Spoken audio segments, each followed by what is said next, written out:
G7 की meeting के लिए नरेंद्र मोदी कनाडा पहुंच चुके हैं। रेड कारपेट बिछ चुका है, गार्ड ऑफ ऑनर दे दिया जा चुका है। मतलब ये जहां पर भी जाते हैं छा जाते हैं। और यहाँ पर भी अगर देखा जाए तो बहुत सारे ग्लोबल इश्यूज को डिस्कस किया जाएगा इस G7 मीटिंग के अंदर। जो लोग कहते थे कि भाई नरेंद्र मोदी को मीटिंग में इन्वाइट नहीं किया जा रहा, उनको इंडिया के लिए बहुत ज़्यादा बुरी बात है, ये 2014 के बाद हमारा प्राइम मिनिस्टर जाता है वहाँ पर, लेकिन इस बार ऐसा नहीं हुआ, तो उनके लिए मुझे लग रहा है कि अब बात बदल देनी चाहिए और अब उनको इन्वाइट किया गया है। तो अब जो कह रहे थे कि नहीं इन्वाइट किया गया, वो लोगों को काफ़ी रोते हुए दिखाई दे रहे होंगे। ये बड़ी अच्छी बात कही आप।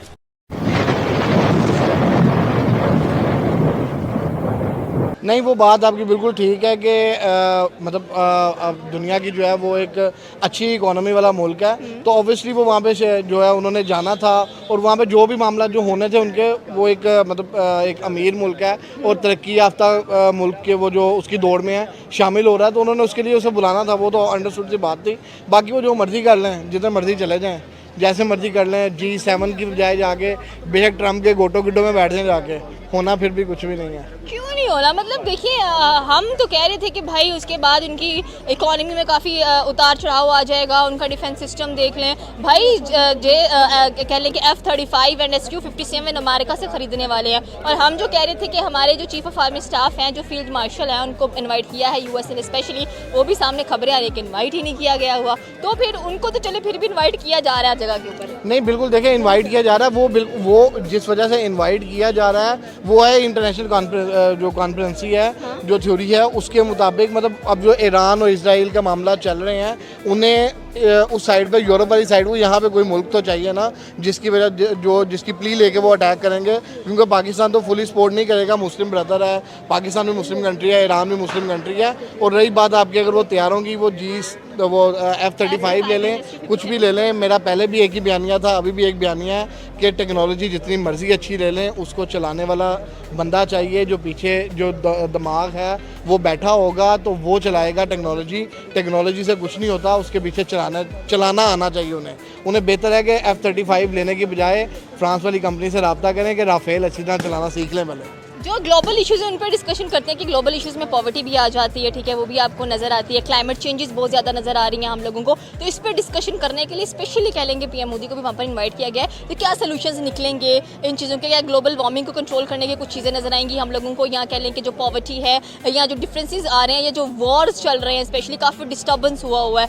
वॉर्स इस साल काफ़ी देखने को मिल रहे हैं हम लोगों को। जहाँ पर वॉर्स चल रहे हैं वहाँ पर क्रिकेट मैचेस भी चल रहे हैं, वहाँ पर कह लें कि different prime ministers, presidents meetings भी करा रहे हैं, हर चीज़ नॉर्मल चल रही है। तो ये साल कैसा लग रहा है आपको? और स्पेशली अगर पाकिस्तान इंडिया की बात की तो पाकिस्तान तो पानी के लिए भी रोता हुआ दिखाई दे रहा है कि भाई पानी खोल दो हमारा, हम जिंदा रहना चाहते हैं।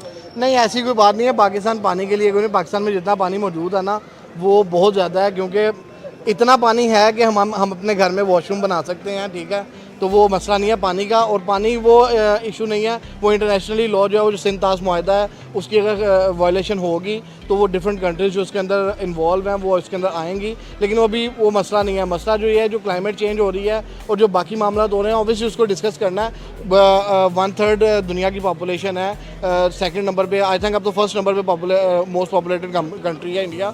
तो वो उसको ऑब्वियसली उसको वहाँ पे बुलाएंगे, और वो जितने भी वो स्मोक इश्यूज़ हैं और वो बाकी सारे इश्यूज़ हैं जो केमिकल फैक्ट्रीज चलती हैं, उसके ऊपर डिस्कशन होगी। और वो मतलब उन्हें बुलाना उनकी मजबूरी है, क्योंकि वो उन्हें बुलाएंगे, उन्हें कहेंगे कि भाई इसको इस तरह से आप अपने जो हैं जो चीज़ें हैं उसको मेंटेन करें, और जो लॉज हैं उसको आप उसके ऊपर इम्प्लीमेंट करें, ताकि जो इंटरनेशनल एनवायरनमेंट जो चेंज आ रहा है उसके अंदर थोड़ी सी तब्दीली आ जाए। तो वो COP27 की बात करते जो कि दुबई में हुई थी, वहाँ पर भी क्लाइमेट चेंजेस के बारे में काफ़ी जिक्र किया गया था कि क्लाइमेट एक मुद्दा बनता जा रहा है। क्योंकि आप देखें इस बार सर्दियाँ भी इतनी नहीं थी और गर्मी फ़ौरन से बहुत बुरी तरीके, स्पेशली एशियन कंट्रीज़ की हम लोग बात करें तो we were suffering both the same situations. और सेकेंडली अगर बात की जाए तो भारत को सबसे बड़ा विश्व गुरु कहा जाता है। विश्व गुरु का मतलब होता है उस्ताद, टीचर, जो सिखाता है। तो आपको लगता है कि भारत दुनिया को सिखा रहा है रहन सहन के तरीके, और इसी वजह से शायद इसको इन्वाइट भी कर लिया जाता है कि चले यहाँ पर भी आकर इंडिया कुछ ना कुछ सिखाएगा ही? नहीं बिल्कुल इस तरह की बात नहीं है। बेसिकली वो सबसे बड़ी वजह ही उनकी ये है कि बेसिकली वो एक बहुत बड़ी कंट्री है,